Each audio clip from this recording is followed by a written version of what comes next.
Let's talk about the anatomy of the heart and also the way that blood flows through the heart into the body. So first of all, the heart is made up of a special type of muscle called myocardium. Anytime you see the term myo, this indicates muscle. And of course, cardium, it means cardiac, heart. So myocardium is the heart muscle. And then there's a special sac that's shown here. It's a clear sac that surrounds the heart. This is called the pericardium, and its job is to basically protect the heart and also provide some lubrication to the heart. Now, here's what the heart looks like. And these pictures are really complicated because the heart is not a simple organ.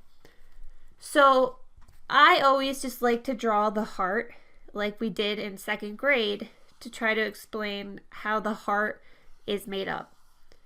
So right here in the middle of the heart, there's a wall that separates the left and the right side of the heart.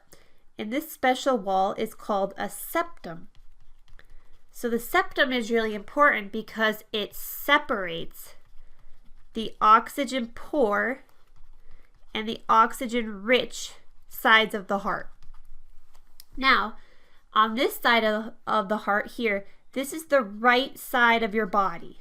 So think about your right arm. Okay, this is the side of the heart that faces your right arm. And this side of the heart is the left side. So if you think about your body, this is on the left side of your body. Now, the heart is broken up into 4 chambers. Okay, on the top are always the atrium. So you have a right atrium on the right side of the heart, and then you have a left atrium on the left side of the heart. So the atrium are always on top. Then on the bottom here, you have ventricles.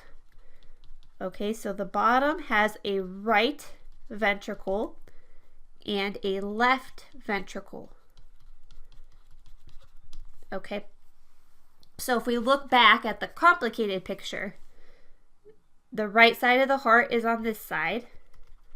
On the top, you have the right atrium, and on the bottom here, you have your right ventricle. Okay, pointing here, right ventricle, pointing here, right atrium.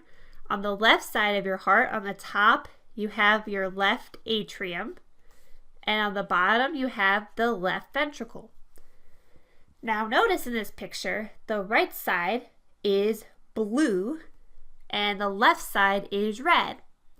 That's because the right side has mostly oxygen poor blood, whereas the left side has the oxygen rich blood.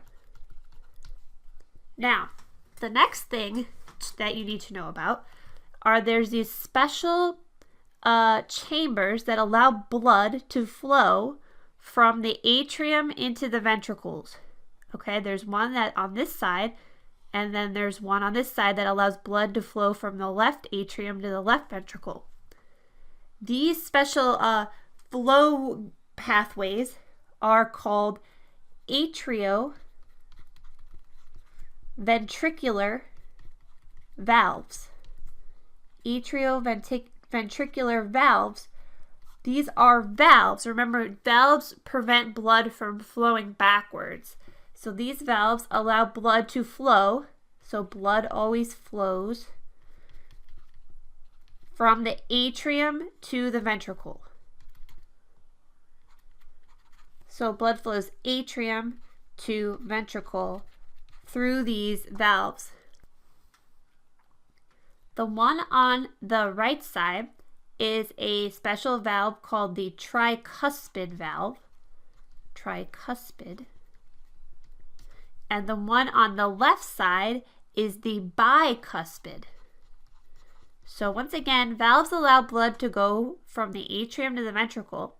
Some people have this disorder called a heart murmur. A heart murmur means you have a leaky valve, either a leaky tricuspid or a leaky bicuspid, and some of the blood flows backwards. So this is a leaky valve. Definitely not a great thing, right? Not good. Now that we know the basic anatomy of the heart, we have to walk through the pathway that blood flows through the heart. So let's start with the first pathway, which is called the systemic pathway. So the systemic pathway describes blood flow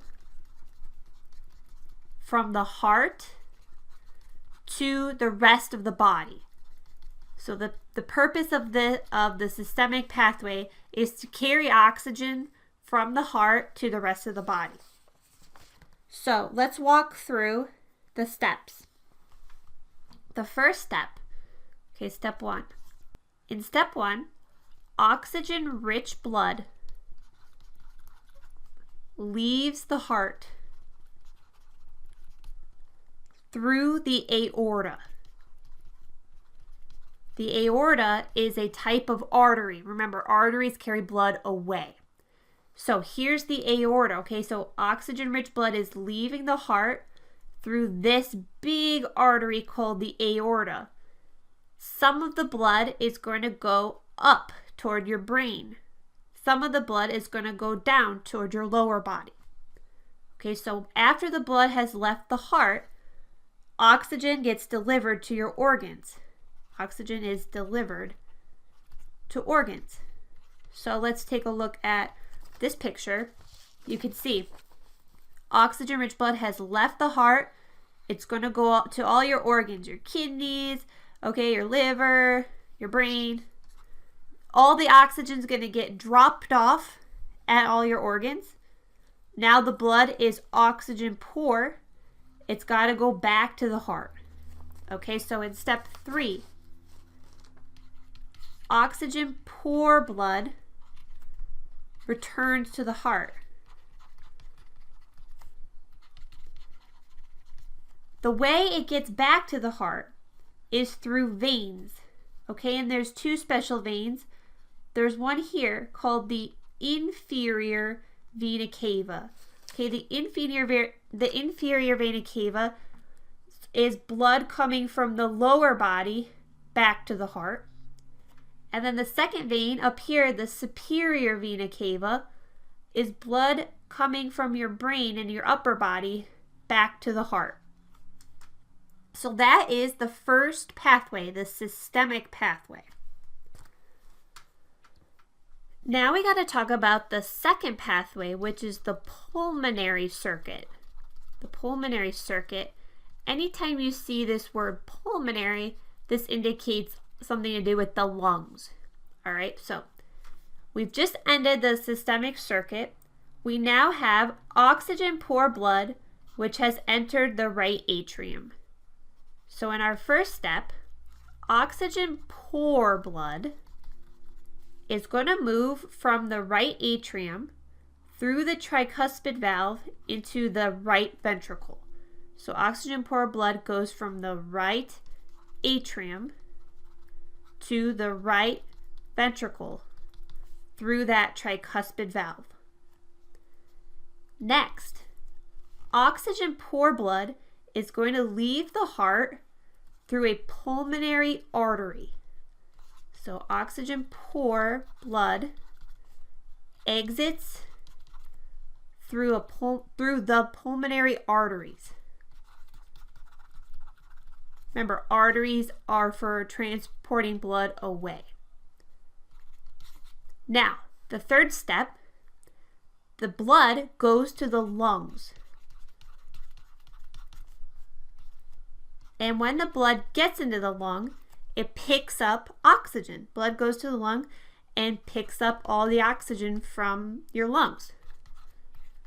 So if we go back to this other picture, you can see oxygen poor blood has moved from the atrium, the right atrium, into the right ventricle. The oxygen poor blood has left through the pulmonary arteries. It picks up all that great oxygen from your lungs. And now it's got to go back to your heart again. So now in step 4, Now the blood is oxygen rich. It's picked up oxygen in the lung. So oxygen rich blood is going to go back to your heart through a pulmonary vein. So oxygen rich blood enters the left atrium through a pulmonary vein. That oxygen-rich blood is going to go from your left atrium to the left ventricle. So it goes left atrium to left ventricle. And then finally, step 6, that oxygen-rich blood can leave the left ventricle through the aorta. So O2-rich blood leaves the aorta. And the process goes back to the systemic circuit and we start all over again. So it's a cycle. It's a cycle of blood flowing through your body, returning back to your heart, going to the lungs, picking up oxygen, going back to the heart, and then starting all over again. So blood is constantly circulating through both these systemic, which is your body, and pulmonary, which is your lungs. So I know that was a lot of steps there and it's hard to keep track with my drawings, but I did post 2 high quality YouTube videos that are cartoon animations of this pathway, so they're on Blackboard, so you can watch those.